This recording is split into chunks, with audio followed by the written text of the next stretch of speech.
I went bankrupt, so I went to a hospital to donate sperm. In just 2 years, I donated more than 700 times almost once a day. After 2 years, I earned a total of $26,000. I kept the fact that I donated sperm a secret. 20 years later, I was sued. Out of those 700 donations, 533 resulted in successful pregnancies. That meant I was the biological father of more than 500 children. Among them, 142 children wanted to know who their real father was. They filed a joint lawsuit, asking the court to reveal my identity. Fortunately, every time I donated sperm, I signed a confidentiality agreement. As long as I remained anonymous, no one could expose me. My lawyer handed me an envelope. Inside were files on 105 children. I immediately refused to accept it. As soon as I got home, I threw the documents into the trash. But curiosity completely took over. In the end, I randomly picked one file and opened it. I froze. That son was a professional soccer player. That had been my dream since childhood. He was living the life I had always wanted. I went to watch one of his games. I saw him dribble past defenders and score the winning goal. I was more excited than anyone else in the stadium. That was when I realized how strong my genes were. Still carrying that excitement, I opened another file. This son was a barista.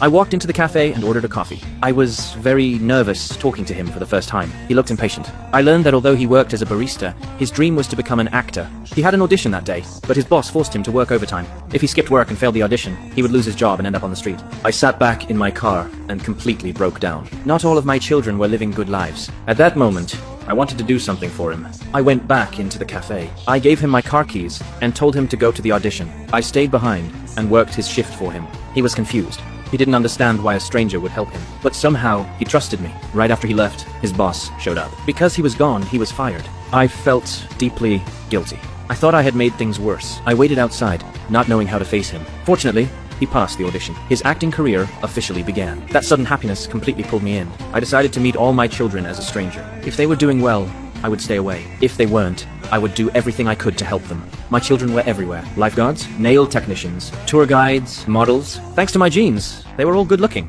I began quietly protecting them. When my model daughter wore revealing clothes, I followed her and shouted at anyone with bad intentions. When my lifeguard son had no chance to save anyone, I pretended to drown just so he could feel useful. When my singer son had no audience, I became his biggest fan. I hyped him up and encouraged people to tip him more. To help my daughter's nail business, I pretended to be gay and got a nice manicure. When my tour guide son had no customers, I showed up again and again, just to increase his popularity. One day, I pretended to be a delivery driver and brought pizza to my daughter. I found her trembling after taking too many pills. I rushed her to the hospital. She survived, but she was about to be sent to rehab. She begged me to pretend to be her father and sign the papers, so she wouldn't be taken away. She said she had just started and wasn't addicted yet. She promised to go to work on time and never touch it again. I hesitated, but I chose to believe her. The next morning, I waited for her at her workplace. She didn't show